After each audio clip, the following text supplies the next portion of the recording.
Alors, on est de retour à cette émission spéciale Deadline. On a changé la disposition afin d'accueillir notre invité de taille. Lorsque je vous parlais de toute une surprise, on a avec nous M. Clumsy Rivard, Alexandre Rivard, notre président, et également DG des Trashers. À quel titre tu vas être avec nous ce soir? Je joue aussi comme président. Comme président, très bien. On accueille le président, on va se boutonner jusqu'en haut. On va être un petit peu plus classe. Moi, je suis correct. Alors, on a invité dans notre humble demeure le président de la Money League afin de venir nous parler là, un peu des nouveaux projets, nous parler de différents sujets. Et ben, tu es quand même président, là, on est à la saison 5. 5. Bonne mémoire, t'as pris tes pilules le matin. À saison 5, ça fait 5 ans donc que tu es président de la Ligue et une Ligue qui est en santé. Parlons-en de la santé de la Ligue. Comment tu trouves la Ligue en ce moment? Une Ligue qui est en santé, qui a de la parité, c'est assez incroyable. Ben, comme vous savez, depuis le début, moi, tout ce qui importe, c'est la participation. Oui. Un projet, je le dis toujours, un bon projet peut paraître seulement par la participation. Ah, ça c'est vrai. En ce moment, au début de l'année, j'ai donné un ultimatum à tous les DJ avec un barème. Ouais.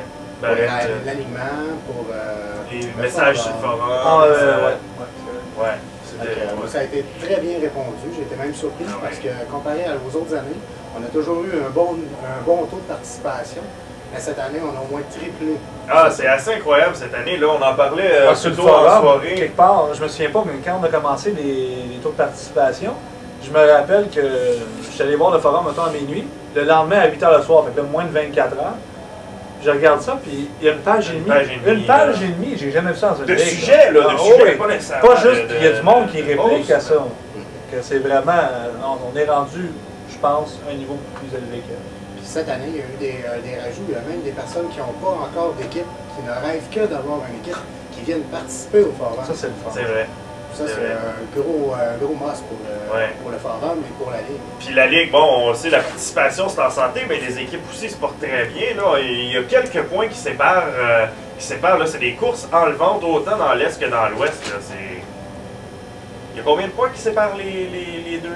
De moi, beaucoup, là, mais les autres, non, mais on parlait 59. On regarde juste la position, comme on disait tantôt, de 7 à 10, il y a 4 points.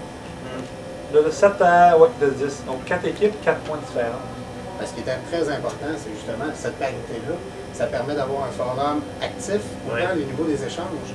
Parce que, contrairement à certains échanges entre deux équipes de 8e et 9e position, normalement, on essaie toujours d'échanger un joueur de l'autre côté. Ce qui rend actif les deux côtés. Comme on sait tous que Washington, dans les dernières heures, ont fait l'acquisition de Prager. Il paraîtrait que mon contact me dit que les Trashers seraient à la recherche d'un gros carrière pour riposter. Oh! Donc, ce qui est toujours... mais c'est de bonne guerre, c'est de bonne guerre. Une guerre que t'aimes pas, mais c'est de bonne guerre. Ça va être de meilleure guerre si on finit devant les Trashers, mais c'est de bonne guerre. Moi, je dirais si vous terminez 9 et 10. Ben... Je ris pas. mais ça pourrait arriver, mais on va tout faire pour pas. Mais c'est vrai que la parité dans la Ligue est vraiment là. Non. Même les équipes poches sont vraiment poches ensemble. Ben, justement, la preuve, il y a 3 équipes présentement qui se bataillent, si on peut dire, pour la dernière position. Sans vouloir dire qu'ils font exprès de finir dernier, tout le monde a un œil sur John Tavares. Mais est-ce qu'ils vont gagner John Tavares ou une des 3 équipes vont perdre John Tavares? Pourquoi une des 3? On sait tous qu'il y a Victor Hedman. Défenseur suédois. Dans cette course, pour la course au bas-fond, il risque d'avoir un seul perdant sur 3 équipes. Oui, c'est ça. Le 3e va perdre. C'est quand même. C'est sûr que le 3e, c'est un bon prospect. On se cachera pas, c'est pas un mauvais. C'est juste que cette année, on a vraiment Tavares Hedman. Les autres, mais les autres peut-être étaient à égalité avec d'autres années.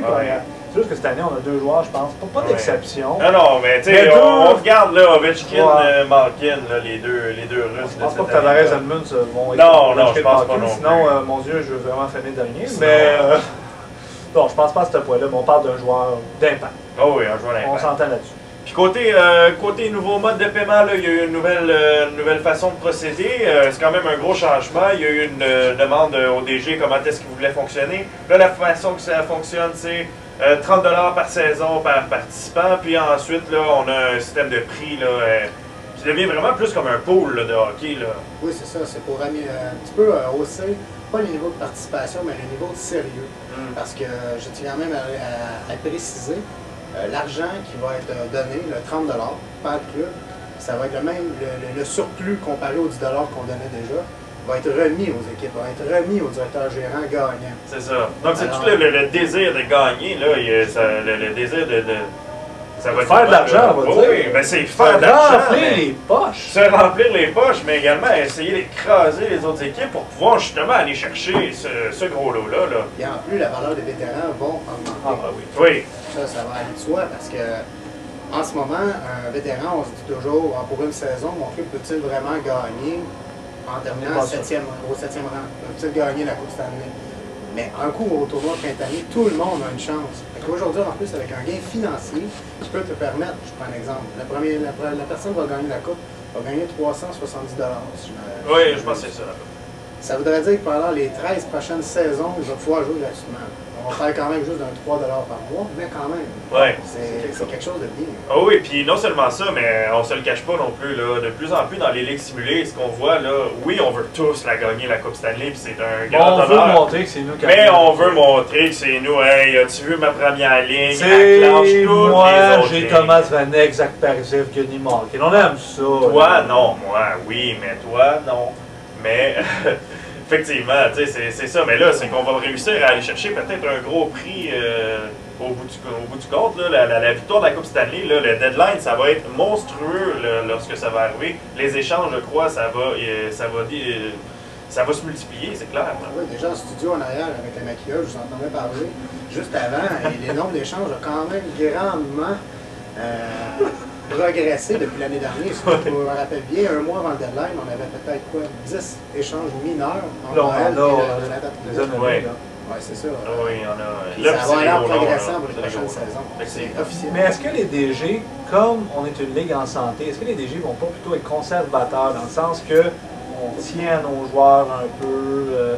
Parce que quand un DG arrive en place, il veut toujours montrer que l'équipe, il veut la mettre à son image. Même si elle est belle, il va tenter de la changer juste pour dire si j'ai gagné la coupe, c'était mon équipe. C'était pas l'équipe de Johnny avant moi. Je me demande, qu'est-ce que tu en penses là-dessus? Je veux savoir. Le défaut, bien souvent, d'un DJ, c'est de vouloir garder un club compétitif, mais en gardant ses jeunes. Un DJ, premièrement, le but ultime devrait toujours être de gagner la coupe. Parfois, on aimerait mieux finir 6 ans de suite en finale et ne pas gagner la coupe, mais garder nos jeunes joueurs. Mais aujourd'hui, avec un bien substantiel, un prix, ça va peut-être changer la mentalité. Moi, je prends toujours l'exemple de Rémi Barry. Oui. Avec Tampa Bay, il n'a pas eu peur dès le début. Il a mis son pied à terre en disant « Je vais aller chercher des vétérans, je vais gagner la coupe. Et ensuite, j'irai rechercher des jeunes s'il faut. » C'est vrai qu'il avait ce qu'il a fait. Certains vont dire qu'il joue à reconstruire, à bâtir, mais il a réussi. Qui peut se vanter d'avoir gagné 2 ans la coupe en 3 saisons? Pas bon. Moi, j'ai fait 5 équipes en 5 ans. Ça, c'est un autre sujet.